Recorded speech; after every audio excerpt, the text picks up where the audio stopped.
I wrote a blog post a while ago about why I f***ing hate video games, because this is what it does. It appeals to like the male fantasy. Justice will break in the law, break in the world, 壊せ切り裂け tenderness will break in the loop 六法全書じゃ縛れない波乱分子さ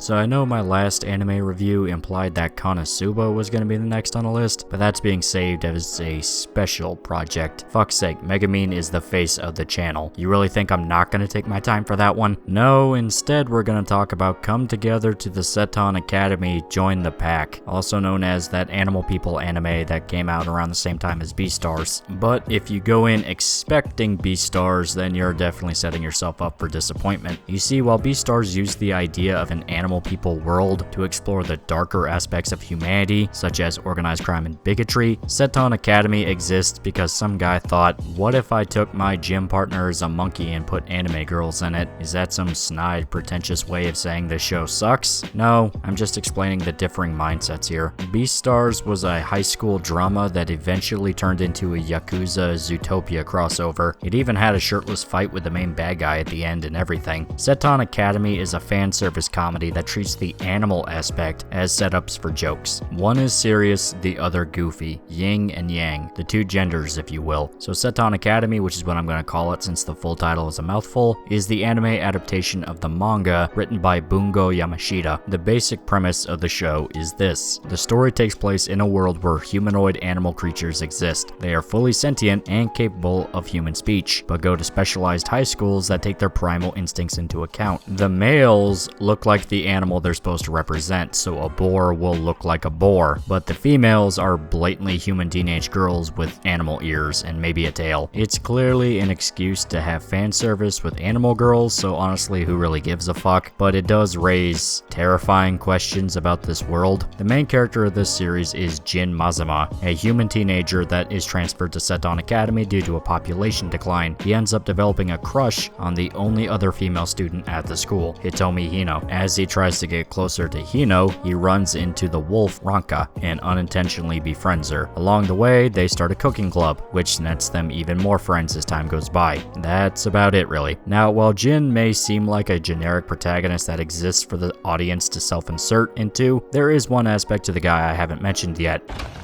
Desegregation ruined the American school system. When did test scores across the country drop? After desegregation. When did drug use and violence in schools go up? After desegregation. There was never no white kids shooting up nothing before they started going to school with niggas. Yeah, the dude is pretty racist. I'm not even joking. Jin actively hates animals and is not shy about letting them know about it. It's something that actively contributes to the plot in some episodes. Not gonna lie, it's definitely a selling point. This might be the equivalent to having a Pole user transfer to a Jewish school. Now obviously it's played for laughs, and you're not supposed to take it seriously. Once again, this isn't a story with dire consequences that can actually lead to people dying or some shit. No, it's a comedy, and it exists to entertain and give you anime girls to oogle at for about 12 episodes. So if you're in the market for that, hey, it was something for the season. Was it mind-blowing or spectacular? I had fun, I guess. If it came out in a less crowded anime season, I might have been more forgiving to it, because there is at least some creativity behind the concept and the humor. The problem is that while this show was out, you had interspecies reviewers, Dorohedoro, Babylon, Aizoken. You get the idea. It's a good anime that came out in a season filled with great animes. But instead of comparing it to every other show on the planet, how does the anime stand up on its own?